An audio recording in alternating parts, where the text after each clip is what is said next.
Bismillahirrahmanirrahim. Assalamualaikum warahmatullahi wabarakatuh. Alhamdulillah, ini adalah video pertama kita di semester 2 kali ini, ya, yang mana Bapak ingin mengucapkan ahlan wa sahlan buat murid-murid Bapak kelas 9 SMP IT Akidah, ya. Dengan dimulai video ini, maka kita akan memulai pelajaran daring kita, ya. Kita pelajari yaitu bab tentang pinjam meminjam, hutang, gadai, dan jaminan untuk semester 2 ini adalah bab pertamanya. Ya, langsung saja ya dengan membaca basmalah kita mulai video pembelajaran ini. Bismillahirrahmanirrahim.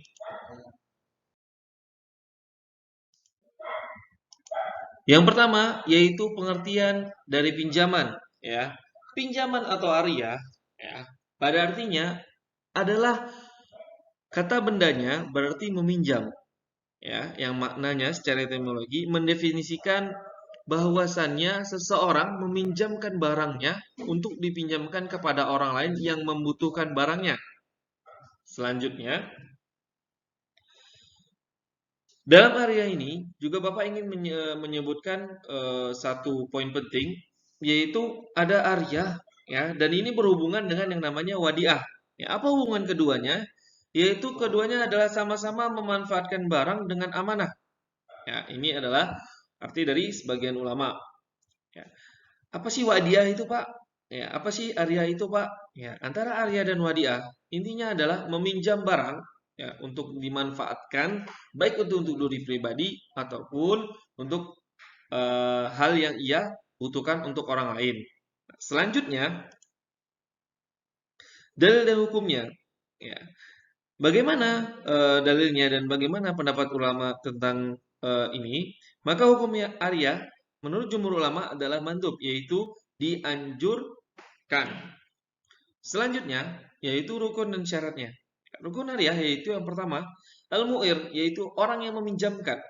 Ya, orang yang meminjamkan ini memiliki kemampuan untuk meminjamkan barang kepada si al-musta'ir, yaitu orang yang ingin meminjamnya, dan memiliki al-musta'ar, yaitu barang yang akan dipinjamkan. Dan yang terakhir yaitu kita tentunya memiliki akad atau siwah, yang mana ini nantinya akan menjadi bukti bahwa barang ini telah dipinjam fulan kepada si pemilik barang tersebut. Dan kalau bisa ditambahkan adanya saksi-saksi. Selanjutnya yaitu bagaimana transaksi pinjaman tersebut. Jadi antara peminjam, ya, ataupun berutang, di sini ada memiliki beberapa cara atau transaksinya yang baik dan benar. Ya, yang pertama, dari pinjaman tersebut atau hutang tersebut berniat untuk membayarnya. Ya, jadi akad dari awal, saya pinjam pulpen kamu selama pelajaran. Jika ini sesama teman ataupun kepada orang lain, mungkin orang tua kalian, saya meminjam motornya untuk ke pasar. Maka setelah kembali dari pasar mengembalikan motor tersebut. Ataupun kalian misalnya memiliki keluarga, oh dipinjam mobilnya untuk pergi rekreasi atau selama liburan, yaitu seminggu. Maka setelah seminggu mobil tersebut wajib dikembalikan. Nah, misalnya kalian meminjam pulpen dari si Fulan, ya, si Adi meminjam pulpennya si Malik. Maka apakah boleh pulpen yang dipinjam si Adi dari Malik ini dipinjam lagi oleh si Fauzan? Tentu saja boleh, akan tetapi selama, ya, barang tersebut masih dalam keadaan utuh dan barang tersebut tidak rusak, sehingga jika dikembalikan nanti si Malik atau si Adi tadi mengembalikan kepada Malik mengatakan pulpen tadi juga dipinjam oleh si Fulan dan dikembalikan dan dia ikhlas. Lalu barang yang dipinjam tersebut ada tanggung jawab siapa? Yaitu tanggung jawab si peminjam sampai barang tersebut kembali kepada pemiliknya. Lalu ditambah juga bagaimana adab ketika meminjam kita, yaitu antara si peminjam dan yang memiliki harus ada yang namanya saksi, dan saksi ini tidak berat sebelah. Lalu adanya akad, saya pinjam atau saya hutangi, ataupun kata-kata yang menyebabkan tersebutnya atau menjadi dalil bahwa ini adalah akad antara kedua belah pihak. Dan seseorang yang memiliki barang yang ingin dipinjam tadi memiliki niat yang ikhlas dan tulus untuk menolong orang yang ingin meminjam. Ya. Dan orang yang meminjam tadi jika memiliki kekuatan atau sudah memiliki rezeki untuk membalikkan atau membayar kembali, maka ia wajib membayarkannya kembali kepada si pemilik. Lalu di dalam bab ini juga kita akan membahas yang namanya gosok. Ya, apa itu gosok? Yaitu perbuatan dari seseorang yang ingin menguasai milik orang lain. Ya, jadi yang namanya gosok di sini adalah perbuatan yang sangat tercela, ya, yang mana perbuatan tersebut ingin menguasai barang orang lain yang ia bahkan tidak ketahui ataupun ia tahu dan ia kuasai untuk dirinya pribadi. Baik, untuk lebih menjelaskannya yaitu Bapak ingin mengutip salah satu surat di Al-Qur'an yaitu surah Ibrahim ayat 42 sampai 43. Bismillahirrahmanirrahim.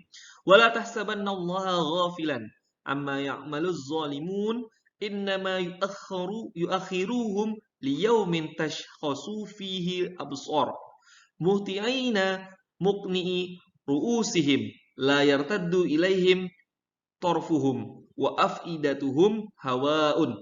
Ya, dan janganlah sekali-kali kamu Muhammad ya Rasulullah SAW mengira bahwa Allah Subhanahu Wa Taala lalai dari apa yang diperbuat oleh orang-orang yang zolim. Ya, sesungguhnya Allah memberi tangguh kepada mereka sampai hari yang mana pada waktu itu mata mereka terbelalak. Mereka datang bergegas-gegas dengan mengangkat kepalanya, sedang mata mereka tidak berkedip dan hati mereka kosong. Ya, ini adalah perbuatan gosip yang sangat tercela dan haram memanfaatkan barang yang dirampas dan haram bagi orang yang merampas yaitu ghasib. Ya, memanfaatkan barang rampasannya yaitu maghsub dan ia wajib untuk mengembalikannya. Maka janganlah salah seorang dari kalian mengambil barang saudaranya tidak dengan main-main dan tidak pula sungguhan, ya, dalam bercanda apalagi beneran, ya. Barang siapa yang mengambil permisalan tongkat saudaranya hendaklah ia mengembalikannya, ya. Salah satu hadis yang menjelaskan di sini yaitu barang siapa yang berbuat zalim kepada saudaranya dalam kehormatannya ataupun sesuatu yang lain, maka hendaklah ia meminta kehalalannya pada hari ini di dunia sebelum datangnya hari akhir kiamat yang tidak ada dinar, tidak pula dirham. Ya, apabila ia mempunyai amalan soleh maka akan diambil darinya ketika di hari akhir nanti sekadar kezalimannya dan apabila ia tidak memiliki kebaikan maka akan diambil dari kejelekan orang yang dizolimi kemudian ditimpakan kepadanya. Maka berhati-hatilah kalian ketika menzolimi teman kalian yang mana nanti pada hari akhir ketika kalian tidak memiliki lagi kebaikan yang tersisa pada diri kalian maka kalian akan diberikan keburukan-keburukan dari orang yang kalian zolimi, keburukan mereka diambil dan ditimpakan kepada kalian. Maka berhati-hatilah. Ya, di sini begitu beratnya dosa gosok, ya bahkan menzolimi teman kalian masing-masing. Selanjutnya ada penjelasan tentang pengertian dari gadai dan jaminan. Perlu Bapak jelaskan, ya. Dalam bahasa Arab, ya, gadai atau jaminan ini bisa disebut dengan rahan. Ya, secara bahasa rahan memiliki banyak definisi, yang mana diantaranya adalah habs yang berarti tertahan, terhalang, tercegah, atau yang semakna dengannya. Hal ini senada dengan firman Allah Subhanahu wa taala, "Kullu nafsin bima kasabat rahinah." Setiap jiwa tertahan untuk mempertanggungjawabkan apa yang pernah ia perbuat. Quran Surat Al-Mudaththir ayat 38. Definisi lain dari arahan adalah dawam, ya, yang bermakna diam atau tetap. Syekh Al-Utsaimin rahimahullah berkata, dalam perumpamannya itu jika ada seseorang yang mengatakan air ini rahim, maksudnya air ini diam, tenang dan tidak mengalir. Ya, maksudnya barang yang dijaminkan atau digadaikan itu tertahan terhadap orang yang memberikan jaminan tadi. Ya, misalnya kalian sedang dalam keadaan yang susah ya, ataupun membutuhkan uang. Lalu kalian menggadaikan pada teman kalian, aku gadaikan sepedaku ini atau sepeda motorku ini padamu dan berilah aku uang sejumlah ini dan nanti dalam waktu tertentu akan aku kembalikan. Nah, ini adalah salah satu contoh penggadaian ataupun jaminan. Nah, jaminannya apa, Pak? Jaminannya adalah barang yang kalian gadaikan tadi. Hukumnya bagaimana? Hukumnya diperbolehkan di dalam Islam. Hal ini berlandaskan dari dalil Al-Quran maupun sunnah yang banyak dan dari zaman dahulu kaum muslimin juga telah memakai atau menggunakan penggadaian dan jaminan. Ya, sebagaimana dalam Al-Qur'an dijelaskan dalam surat Al-Baqarah ayat 283, "Wa in kuntum ala safarin wa lam tajidu katiban farihanun maqbudah." Ya, jika kalian berada dalam perjalanan dan bermuamalah tidak secara tunai, sedangkan kalian tidak menemui seseorang yang pandai menulis ataupun juru tulis, ya, maka adalah ada barang yang kalian tangguhkan atau dipegang oleh orang yang memberikan hutang. Ya, misalnya kalian jalan-jalan naik motor, ya, tiba-tiba di pom bensin, kalian sudah mengisi bensinnya dan lupa bahwa dompet kalian tertinggal. Maka apa yang bisa kalian gadaikan? Misalnya HP, kalian gadaikan HP kalian kepada tukang pom bensinnya dan mengatakan dalam 15 menit saya akan kembali untuk mengambil HP saya. Nah, ini bisa disebut juga dengan jaminan ataupun gadai.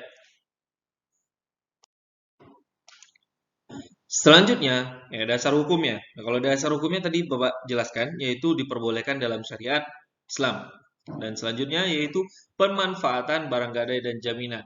Dalam hukum pemanfaatan, jika kita mengandaikan seperti yang ada di buku kalian, ya, kalian bisa membuka buku kalian sambil mendengarkan penjelasan Bapak, ya. Jika yang digadaikan adalah hewan yang bisa ditunggangi dan bisa dimanfaatkan perahan susunya, misalnya sapi ataupun kuda, ya, ataupun kambing, ya. Hewan tersebut walaupun dia digadaikan, namun orang yang membelikan hutang kepada kalian tadi, yang memegang kambing, sapi ataupun unta kalian tadi, tentu ia harus memelihara hewan tersebut. Nah, dalam hal ini bagaimana? Apabila ia mengambil susunya ataupun memerahnya ataupun kudanya dipakai untuk berkeliling, halalkah ia? Tentu saja hal tersebut halal sebagai ganti ia mengurus ataupun menjamin hewan tersebut tetap sehat sehingga kalian bisa mengembalikan hutangnya dan hewan tersebut kembali kepada kalian. Ya. Sama juga misalnya dalam pemanfaatan sawah. Misalnya kalian ataupun orang tua kalian pada zaman dahulu mungkin, ya, itu ada sawah yang tergadaikan. Lantas bagaimana apabila sawah tersebut dimanfaatkan tanahnya, misalnya dalam tempo pengadaian itu ia manfaatkan untuk bercocok tanam. Halalkah?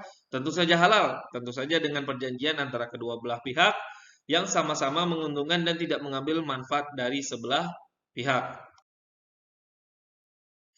Dan selanjutnya, ya, praktik pinjam meminjam, utang, gadai, dan jaminan. Selanjutnya, ya, dalam praktik pinjam meminjam adalah jika menginginkan contoh, itu sudah kalian lakukan sejak dahulu, bahkan secara tidak sadar kalian telah melakukannya. Misalnya meminjam sendal teman, ya, meminjam pulpen teman. Ya, dalam peminjaman pulpen sebenarnya kalian ada satu akad tambahan, ya, yaitu meminta tinta pulpen yang kalian pinjam tadi. Memang pulpennya kembali akan, tetapi tintanya sudah tertera di buku tulis kalian masing-masing. Nah, itu harus kalian juga minta kehalalannya terhadap teman kalian. Lalu hutang bagaimana? Ya, hutang sebagaimana biasanya umumnya adalah uang, ya, sebagaimana kita melakukan pembayaran biasanya di Indonesia memakai sistem rupiah. Ya, minjam ke teman 5.000, minjam ke teman 2.000. Nah, ini utang piutang yang kalian transaksikan. Lalu gadai bagaimana? Nah, untuk gadai mungkin kalian bisa lebih gamblangnya membuka yang namanya penggadaian.